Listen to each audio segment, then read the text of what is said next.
Hi, I'm Christina Gomez, and this is my speech one about communities. So, over 2 years ago, I visited La Paz, Bolivia, and of the many memories that I have from my visit, the most memorable one that I have, or vivid, was the one when I was at a specific orphanage. And while we were touring and communicating with the different people there, as well as the children, I was introduced to an 11-year-old girl who, shortly after we met, was called Mommy.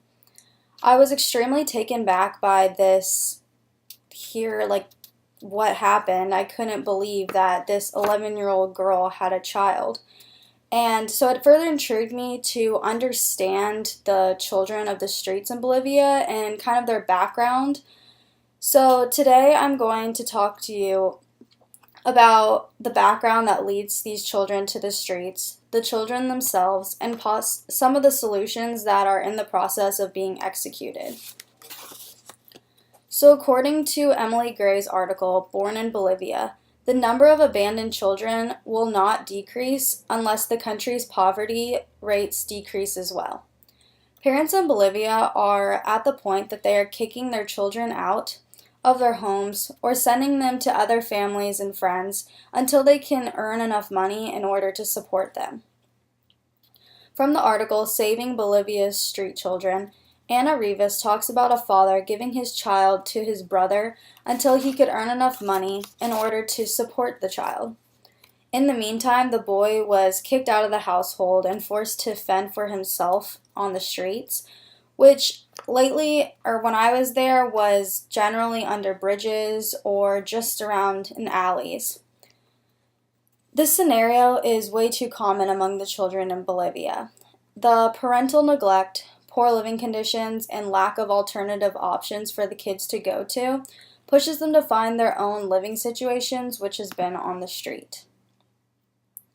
Now I'm going to talk about the street children themselves. The children on the street are victims. According to Alexandra Milian, she describes the issues that children face when she says, "We, as a program, want to support girls who have been victims of human trafficking, domestic violence, rape, suffer from early pregnancy, or have been homeless. These children have a higher rate of dropping out of school or not even enrolling at all." And although she focuses on girls, there are still problems with boys as well. But the girls are generally more vulnerable to sexual abuse and human trafficking because of their fathers and extended family. For example, with my first scenario about the young 11-year-old girl who has a child.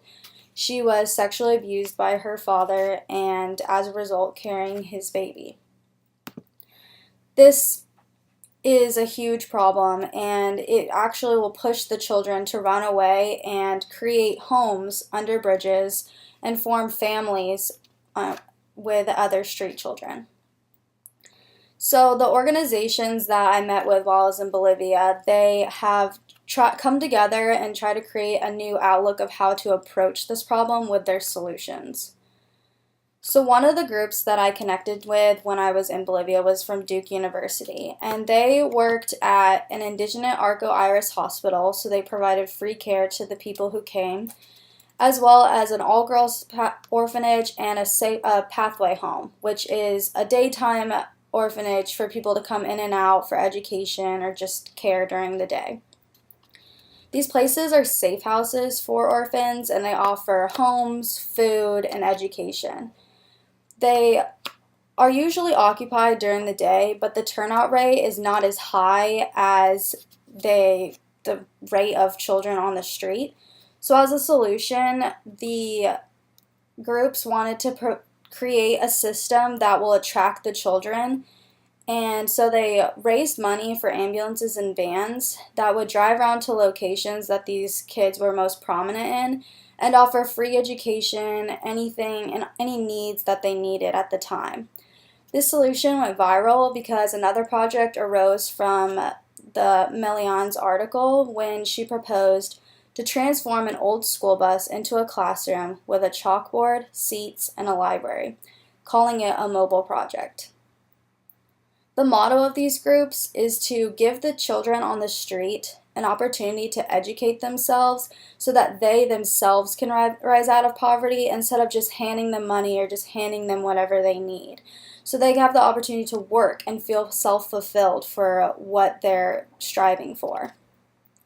Because of their traumatic past, though, providing education and opportunities in the environment that they are most comfortable in is more beneficial than trying to push them to come to the orphanages and stay when they haven't had any direction in their life. So this allows them on their terms to benefit themselves. All in all, I hope that these organizations are able to provide the support and benefits to these children to rise out of poverty on their own terms. Ongoing solutions are being brainstormed to improve the parental guidance of these children, as well as creating programs to protect and educate the children so that they do have the opportunity to rise out of their situations and be successful in life. Thank you.